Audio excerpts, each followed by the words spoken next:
네, 프레스룸 라이브는 유튜브에서도 시청할 수 있으니까요. 활발하게 소통하시면 보는 재미가 배가 될 것 같습니다. 네, 저희 프레스룸 라이브의 뉴스 핵심 관계자분들 나오셨습니다. 안녕하십니까? 안녕하세요. 네, 국민의힘이 조금 전입니다. 지난 총선에서 열세였던 서울, 호남, 제주 지역에 대한 단수 공천 결과를 발표했습니다. 자, 단수 공천은 특정 지역구 한 명을 공천관리위원회가 일찌감치 정하는 거죠. 총선에 빨리 뛰어들겠다는 건데 이 부분 바로 하나씩 한번 살펴보도록 하겠습니다. 자, 진수 의원님, 네. 서울, 경기, 호남 어제 공천 면접 마친 지역입니다. 여기에 25명에 대한 지역구 단수 공천을 발표한 건데 쫙 쭉 보셨을 텐데 가장 눈에 띄는 지역 어디입니까? 가장 눈에 띄는 지역이요. 네. 서초 갑하고 네. 송파 갑이 서울이요? 눈에 띄었는데 저는 이 지역은 국민의힘으로서는 아주 텃밭 중에 텃밭이기 때문에 가장 그 나중에 공천 발표가 있을 줄 알았는데 예. 뜻밖의 첫날 발표를 해서 저는 좀 놀랐습니다. 네. 그 지역에는 사실 윤석열 대통령의 40년지기라고 하죠. 석동혁 후보가 공천 배제됐습니다. 40년지기 석동현, 현의 네. 컷오프. 이 부분을 좀 관심 있게 보시는 것 같아요. 그러니까 송파 갑에는 세 분 후보가 계신 걸로 알려졌잖아요. 지금 오늘 공천을 받으신 박정훈 전 TV 앵커, TV조선 앵커죠? 예, 그다음에 석동현 그 지금 민주평통 사무처장 대통령의 오랜 그 친구로 알려진 분하고 또 안형환 전 의원이자 방송통신위원이었던 분이 몇 년 전에 이 송파갑에 그 또 공천 신청을 했다가 아깝게 경선에서 탈락하신 이 세 분의 후보가 붙었는데 석동현 전 검사장, 민주평통 사무처장이 아예 컷오프된 것도 굉장히 뜻밖이라고 생각을 어떤 하는데 의미가 있을까요? 그러니까 윤 대통령 측근이고 친구고 지인이고 이런 분들 아예 배제한다 뭐 이런 메시지로도 읽혀지고요. 네.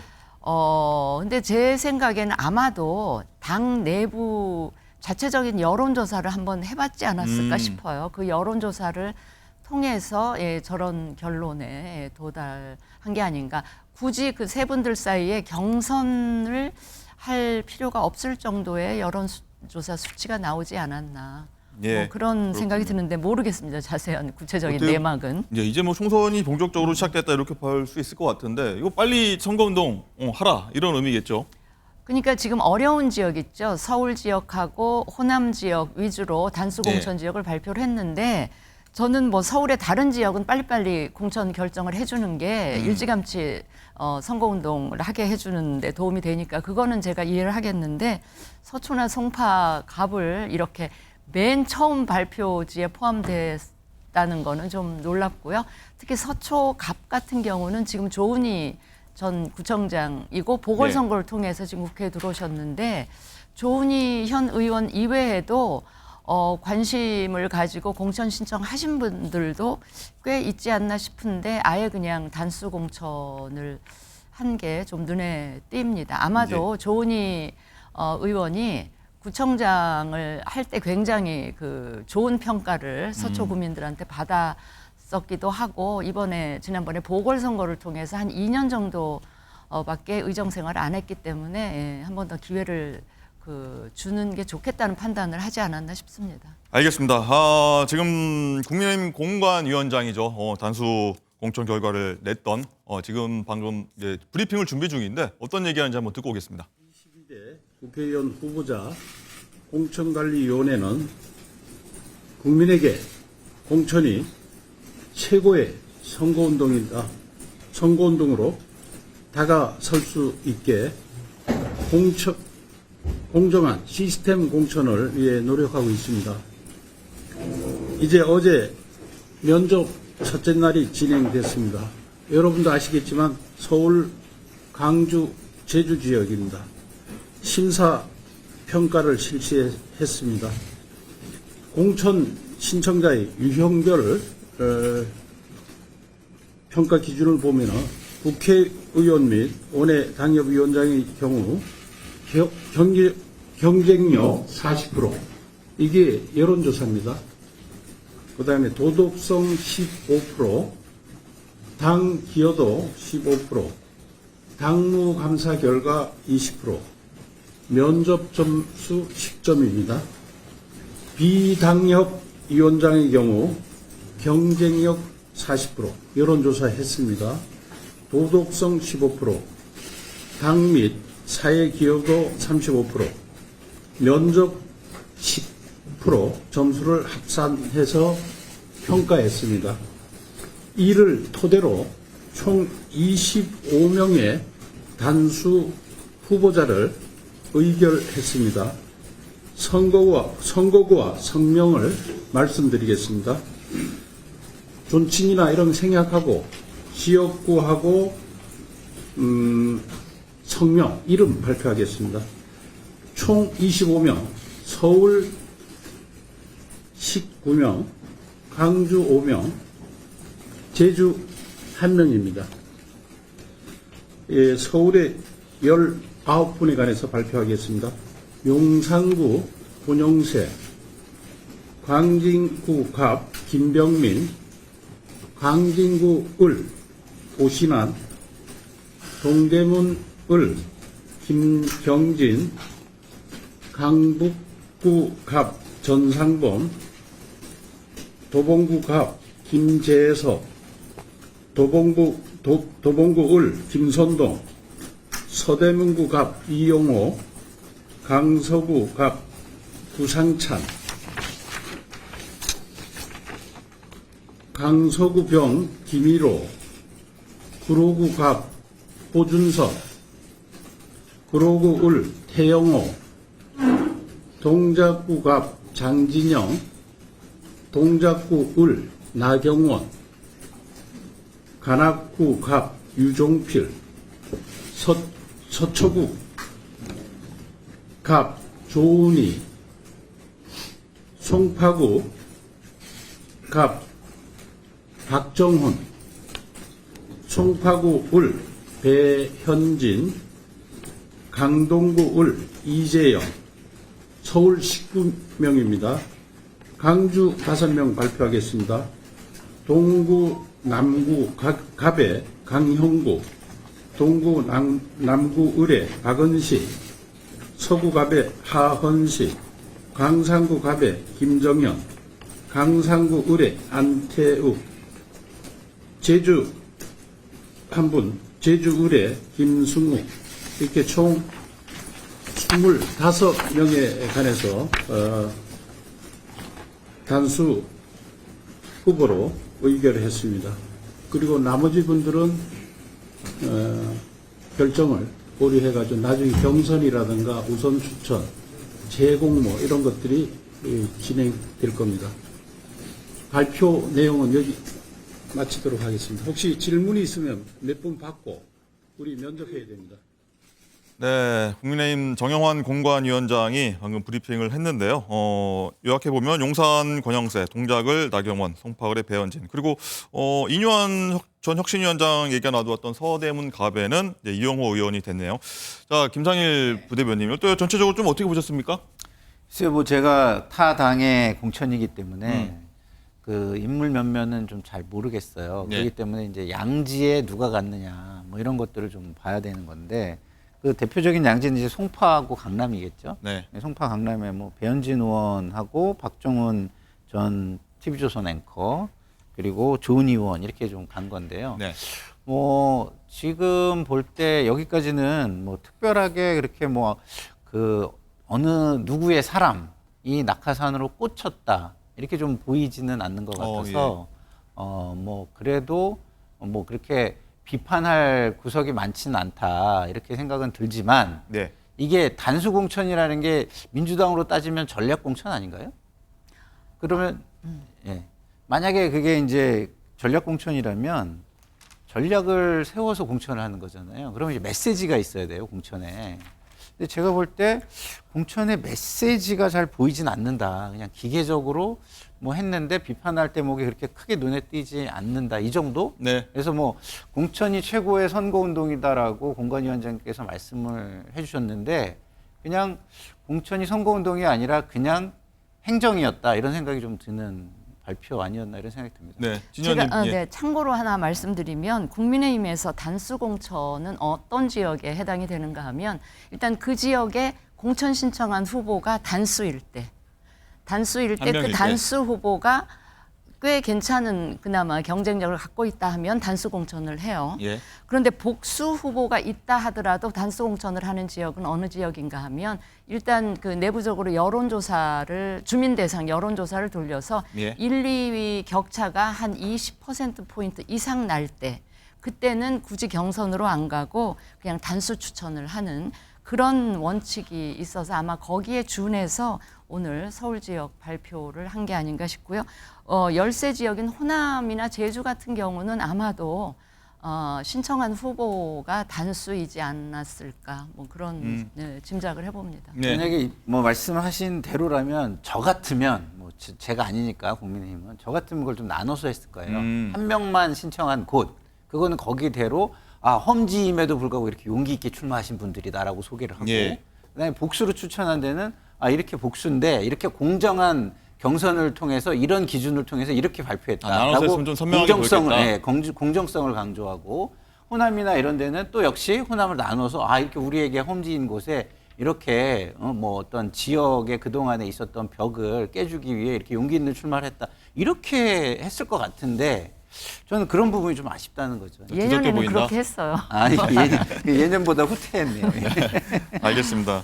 그리고 어제 사실 제가 서두에 말씀드리긴 했지만 공천 후보자 면접이 어제 있었는데 뭐 이 얘기 좀 해보도록 하겠습니다. 가장 좀 관심이었던 게 서울 지역에서는 서울 중성동을 하태경 의원, 이해운 의원, 전 이영 전 장관 이렇게 세 후보 간에 뭐 굉장히 좀 치열한 뭐 공방들이 좀 오갔는데 혹시 뭐 너무 좀 강력한 경쟁자들이 몰려 있다 보니까 재배치 다른 지역에 갈 의향이 있냐 이런 얘기도 했었는데 세 의원 모두 거의 난 이 지역구로 뭐 목숨을 걸겠다 이런 얘기까지 나왔는데 그 싱크 한번 듣도록 하겠습니다.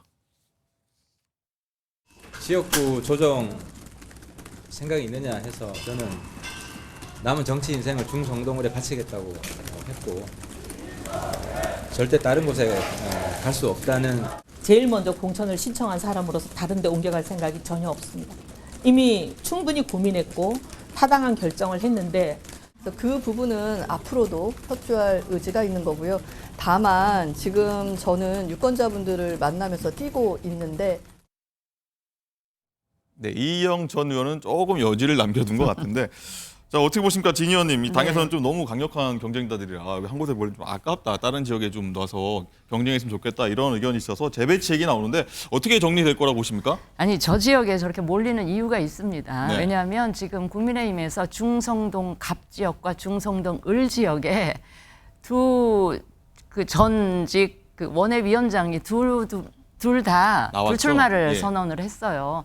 중성동 을은 지상욱 의원이고 중성동 갑 지역은 이제 저였는데 네, 당사자시네요. 불출마를 선언하고 자리가 비자 이제 그 공천 신청할 지역을 찾던 이 분들 중에서 중성동 갑 쪽으로는 이제 윤희숙 의원 혼자서 신청을 했고 네. 저 지역에는 세 분이 몰렸는데 그 이유가 바로 국민의힘에서 한번 해볼 만한 그러니까 당선 가능성으로 볼 때 조금 더 높은 지역이 바로 중성동 을 지역인데 볼만하다. 네, 저 지역은 아마도 제 짐작에는 내부적으로 일단 여론조사를 돌려서 볼 것 같아요. 그리고 상대 민주당 후보와 가상 대결을 붙여서 경쟁력 평가를 한 다음에 한 분을 남기고 다른 두 분에 대해서는 그 좀 설득 작업에 들어가지 않을까 다른 하는 게 지역구 제안을 좀 해볼 수 있다. 제 짐작입니다. 알겠습니다. 김상희 부대변인 네. 일단은 서울 강남을 중성동을 여기 신청제부터 선별해 가면서 좀 구도를 좀 자르는 게 아닌가 이런 분석들이 나오는데 한번 서울 지역 한번 한강벨트 얘기가 그래서 더 나옵니다. 총선 승리 위해서는 국민의힘 쪽에서는 한강벨트를 좀 뺏어야 된다 이런 얘기가 나오는데 한번 화면 한번 보면서 한번 설명해드리려고 하는데 어떻게 보면은 이 가장 전략 공천 지역일 수도 있고 뭐 탈락한 후보자들 같은 경우에는 굉장히 좀 반발도 나올 수도 있는데 뭐 어떻게 보십니까 전체적으로? 아까도 제가 말씀을 드렸지만 공천이 선거운동이라고 얘기를 하잖아요. 그러면은 선거운동에서 국민들에게 득점할 만한 포인트들을 뽑아가지고 그걸 메시지로 만들어서 내야지 이름만 쭉 내놓으면요. 정치권의 고관여자인 저도 누군지 모르겠는데 국민들이 그걸 알까요? 그래서 그런 측면에서 볼 때 이미 저는 좀 이게 공천 작업이 선거운동이 되지 못하는구나 이런 생각이 좀 들었고요.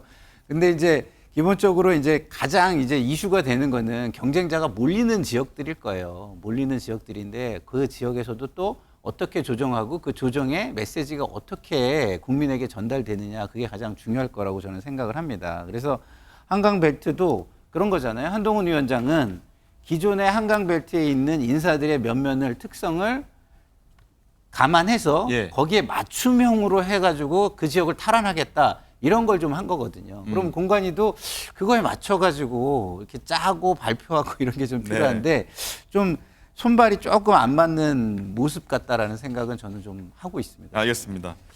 자, 이런 가운데서요. 어제 한동훈 비대위원장이 공천에서 배제된 전 원내대표입니다. 김성태 전 의원 얘기를 꺼냈는데 김성태 전 의원은 굉장히 반발하고 있는데 그 목소리 한번 듣고 오겠습니다.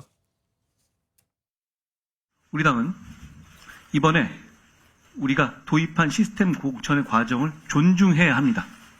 그렇기 때문에 당의 후보로서 김성태 전 의원을 국민들께 제시하지 못합니다. 그렇다고 해서 김성태 전 의원의 헌신과 민주주의에 대한 기여 그리고 거기에 대한 저와 우리 당의 평가가 달라지는 것은 전혀 아닙니다. 저는 김성태 전 의원님과 함께 이번 4월에 승리를 만들고 싶습니다. 김성태 전 의원께서도 우리와 함께 해주실 것이라고 저는 기대합니다.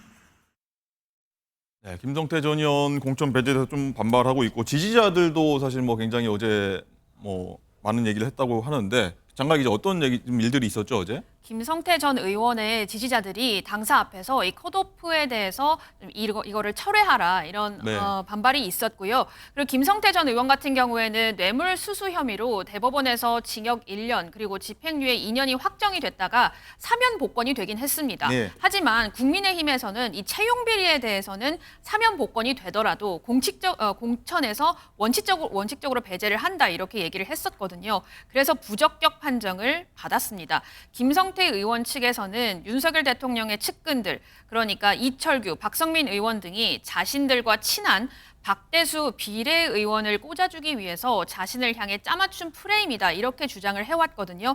그런데 오늘 결과를 보니까 박대수 의원이 어제 강서울 면접을 혼자 봤는데 네. 단수 추천되지 않았습니다.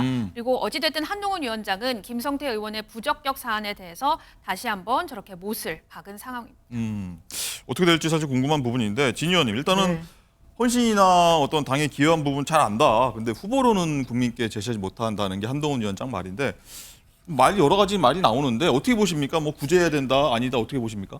저는 한동훈 비대위원장의 저 말씀이 정답이라고 보고요. 이번에 공천심사 과정에서 국민의힘이 민주당과 차별화하는 하나의 그 원칙 중에 하나가 저겁니다. 사면 복권된 경우에도 그 후보 공천 안 하겠다. 조금 이거를 흥결 있어도 안 된다. 네, 국민 눈높이에 맞는 공천을 하겠다고 내세운 부분이 저 대목이기 때문에 그 김성태 전 원내대표의 경우에는 다 기억하시듯이 그 드루킹 특검을 네. 끌어내기 위해서 단식까지, 그러니까 자신의 몸을 그 희생해가면서 단식을 통해서 특검을 이끌어냈고 그 특검의 수사 결과를 통해서 김경수 전 지사가 사법 처리되기까지 했던 그런, 네. 그러니까 당의 입장에서 보면 굉장히 그 공헌이 컸던 그런 경우이긴 하지만 네. 그걸 이유로 공천을 주지는 않겠다. 왜냐하면 그 김성태 그 전 원내대표의 경우는 다 아시다시피 그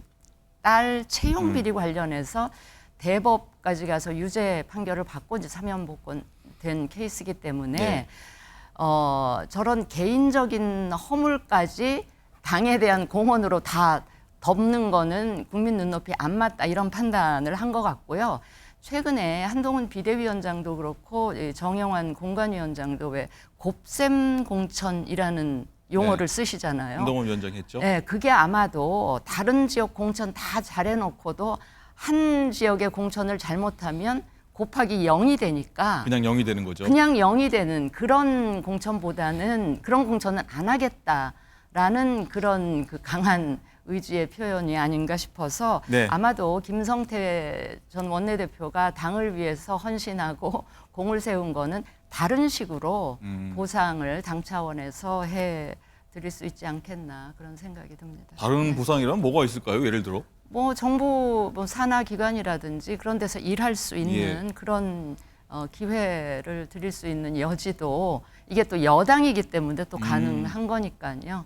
그렇게 아마 이제 김성태 전 원내대표를 설득하는 작업이 있지 않을까 생각을 합니다. 근데 예. 그렇게 생각하기에는 이 김성태 전 원내대표가 최근 며칠 사이에 너무 독서를 강력 반발. 예, 강력하게 반발하면서 뭐 몇몇 분에 대해서 인신공격까지 한 거는 제가 보기에 당의 중진 원내대표까지 지낸 분으로서는 적절치 않은 그런 언사였다는 말씀은 제가 꼭 알겠습니다. 덧붙이고 싶습니다. 이제 이런 가운데 양진희 변호사님, 일단은 당의 원로죠. 국민의힘 원로죠. 미스터 쓴소리맨 홍준표 대구시장도 한마디 했더라고요. 맞습니다. 홍준표 대구시장이 13일 국민의힘 공천과 관련해서 본인의 SNS에 글을 올렸는데요. 굴러온 돌이 완장차고 박힌 돌을 빼내는 공천은 당의 결속력을 잃어버리게 해서 힘든 선거를 더 어렵게 할 것이다 라고 이야기를 했습니다. 그러면서 이 당은 당을 위해 헌신한 사람들을 존중해주지 않은 나쁜 전통이 있다라면서 김성태를 저런 식으로 내버리면 앞으로 누가 희생을 하겠느냐라고 이야기를 하기도 했고요. 그 이후에 또 다른 글을 다시 올렸습니다. 짜여진 각본을 시스템 공천이라고 우기면 차후에 당을 위해서 희생과 헌신을 할 사람은 없어진다라면서 김성태라는 이 한 명의 사람을 잡기 위해서 시스템 공천 운운은 가당치 않다라고 본인의 입장을 밝혔습니다. 예. 김상일 부대변인이 네. 어떤 의견을 갖고 계신지 궁금합니다. 홍 시장이 시스템 공천을 비판하면서 네. 좀 한동훈 위원장한테 좀 불편한 기색도 네. 내비쳤네요. 홍 시장님께서 도덕적 기준이 굉장히 낮으시구나 그런 생각을 전 했어요. 예. 그러면은 저걸 비판하시려면 같은 잣대가 다른 사람에게는 어떻게 잘못 적용이 됐다든가 이런 구체적인 사안을 가지고 비판을 하셔야 되는데 뭐 새로 들어오면 다 굴러온 돌인가요? 그리고 새로운 들어온 사람이 뭔가 이제 개혁을 하기 위해서 어떤 자리를 맡으면 다 완장을 차는 건가요? 저런 식의 화법을 쓰는 것 자체가 정치적 구태다라는 생각이 저는 들어요. 그래서 홍 시장이 물러나실 때가 됐구나 이런 생각이 저는 들었고요. 기본적으로 홍 시장께서 저런 말씀하시려면 김성태 의원이 억울한 부분을 좀 구체적으로 적시를 해서 이야기를 해야 됩니다. 그렇지 않으면 본인이 그냥 잘나 보이기 위해 내지는 본인이 친분 있는 사람 내지는 친분 있는 사람으로 만들기 위해 한마디 한 사욕을 위한 한마디뿐이 되지 않는다 이렇게 저는 생각이 듭니다. 알겠습니다. 자, 그리고 한 위원장이 또 하나의 뜨거운 감자입니다. 유승민 전 의원 여기에 대해서도 포용할 수 있냐는 질문이 나왔는데 이렇게 답을 했습니다. 시장 경제와 자유민주주의적 기본 질서를 신봉하고 그걸 지키려 한다는 기본 전제는 있어야 된다. 그 부분이 확보하다면 여러 가지 강론에서의 생각이 다르더라도 저희는 충분히 포용할 수 있고. 현 정부의 쓴소리를 하고 있는 분들도 계시잖아요. 그 유승민 전 의원님이나 누구를 특정해서 제가 말씀드리는 건 아니고요. 다만 포용도 최소한의 기강을 전제로 하는 겁니다. 쓴소리도 발전을 위한 쓴소리가 있을 수 있죠. 그렇지 않은 쓴소리도 감정적인 쓴소리도 있을 수 있고요. 그런 부분은 구분될 겁니다. 네, 한 위원장이 좀 여러 얘기했는데 마지막에 감정적인 쓴소리가 있을 수 있다. 뭐 요 멘트가 조금 뭐 가장 꽂히는 말인데 진 의원님 어떻게 이 발언을 해석할 수 있을까요? 그러니까 제가 기억하기에는 유승민 전 의원이 페이스북을 통해서 그 윤석열 대통령이나 당에 대해서 한 쓴소리는 주로 정책적인 사안이 대부분이었던 거기 때문에 네. 감정적인 쓴소리를 그렇게 했던 기억이 제게는 없습니다. 예. 그러니까 그걸 한번 자세히 다시 살펴봐 주십사 하는 말씀을 네. 드리고 하여튼 그 유승민 전 의원의 경우는 국민의힘이 굉장히 지지 기반이 취약한 수도권에서는 분명히 소구력이 있고 경쟁력이 있고 당의 중도 확장성에는 분명히 도움이 되는 그런 카드이기 때문에 특히 수도권 선거에서 유의미한 결과를 내기 위해서는 저는 유승민 전 의원의 이 공천이 저는 필수적이라고 보고요. 필수다. 아까도 말씀드렸지만 한동훈 위원장이 말씀하시는 곱셈 정치의 최고치가 저는 유승민 전 의원 공천 만들어질 수 있지 않을까 싶어서 만약에 그 유승민 의원을 포용하는 그런 공천을 한다면 저는 그 윤 대통령에 대한 국민적인 평가도 저는 굉장히 달라질 수 있고 네. 당에 대한 평가, 당의 변화와 혁신을 바라는구나 하는 이미지도 충분히 줄 수 있는 그런 카드이기 때문에 조금 더 적극적으로 고려해 보시는 게 네. 총선 승리에 도움이 되겠다 하는 말씀을 알겠습니다. 드립니다. 네. 유승민 전 의원하고 좀 친분이 좀 있으시잖아요. 유승민 의원 생각은 요새 좀 어떻습니까? 유승민 전 의원은 많은 걸 다 내려놓고 담담하게 지내고 계신 걸로 알고 있고 당에서 자신의 역할이 필요하다면 뭐 언제 어디서나 당을 위해서 열심히 또 총선 승리를 위해서 역할을 하겠다라는 그 입장을 갖고 계신 걸로 제가 알고 있습니다. 알겠습니다. 김상희 부대변인 네. 일단은 유승민 전 의원 역할로 뭐 네. 말씀해 주셨지만 많이 네. 나오고 있는데 상대방 입장에서 보시기에 네. 뭐 유승민 카드가 네. 어떻게 보면 한동훈 위원장한테는 득일까요? 실일까요? 어떻습니까? 절대적으로 득이죠. 네, 절대적으로. 지금 뭐 진수 의원님께서 말씀을 많이 해주셨지만 거의 다 제가 동의하고요. 제가 유승민 의원을 저도 한 20년 가까이 의정 활동을 하는 거를 국회 내에서 좀 지켜봤어요. 예. 지켜봤는데 정치를 하면서 자기 양심을 지키면서 정치하기 되게 힘듭니다, 우리나라.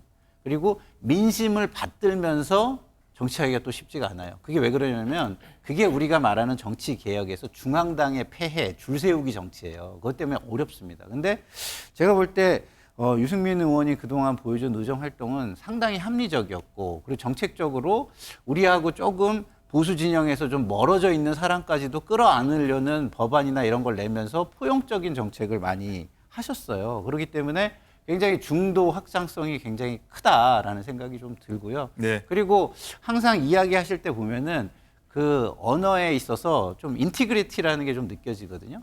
예, 품격 같은 게 좀 느껴지는 부분이 있어서 네. 제가 볼 때는 저런 분을 그냥 의견이 다르다고 내치는 것보다는 내가 힘이 있을 때 다른 의견이지만 그 중에서는 그 귀한 부분은 내가 뽑아서 쓰겠습니다라는 모습을 보이면 한동훈 위원장이 훨씬 커 보이고 그다음에 이미지가 굉장히 좋지 않겠습니까? 그래서 총선에는 뭐 제가 볼 땐 절대적으로 득이 될 것이다 네. 이렇게 생각합니다. 제가 한 말씀만 더 보탤게요. 네. 저기 감정적 쓴소리도 있지 않았느냐 이렇게 한동훈 위원장께서 말씀을 하셨는데 정책적인 이견이나 정책적인 비판을 하게 되면 그걸 듣는 분 입장에서 감정적으로 들릴 수도 있다는 점은 제가 인정을 하는데 그 말씀을 한 화자의 어떤 취지나 그 속뜻을 같이 읽어주시면 더 이렇게 품이 넓은 사람으로 평가받지 않을까 뭐 그런 근데 생각도 저도 좀 합니다. 한마디 네. 보태면요. 네. 저는 한동훈 위원장이 지금 상황이 유보적이니까 저는 한 말로 보여요. 저 말은 그냥 전 이해해줘야 된다고 생각하는 게 유승민 의원하고 어떻게 역할을 할지가 합의가 됐다면 아마 저 얘기 안 했을 거예요. 근데 합의가 안 된 상태에서 무조건 쓰겠습니다라고 해버리면은 어떻게 되겠습니까? 그때는 막 비판에 대해서도 대응을 해야 되고 여러 가지 상황이니까 아직까지는 발표를 한 것이 아니고 확정한 게 없기 때문에 유보적으로 그 상황을 그 컨트롤하기 위해서 이야기를 저렇게 할 수밖에 없는 거 아닌가 저는 생각이 듭니다. 뭐 어떻게 전개될지 한번 지켜보도록 하죠. 예. 이런 가운데 한 위원장이요 전 당원 앞으로요 어제 막말 실언 경계령을 내렸다고 합니다. 당원들한테 쭉 문자를 돌렸는데 지금 화면에 나오고 있는데 선거 때마다 표심 막판에 좀 변수가 되기 때문에 막말 실언 이런 부분을 좀 걱정하지 않았나 이렇게 한번 짚고 넘어가도록 하겠습니다.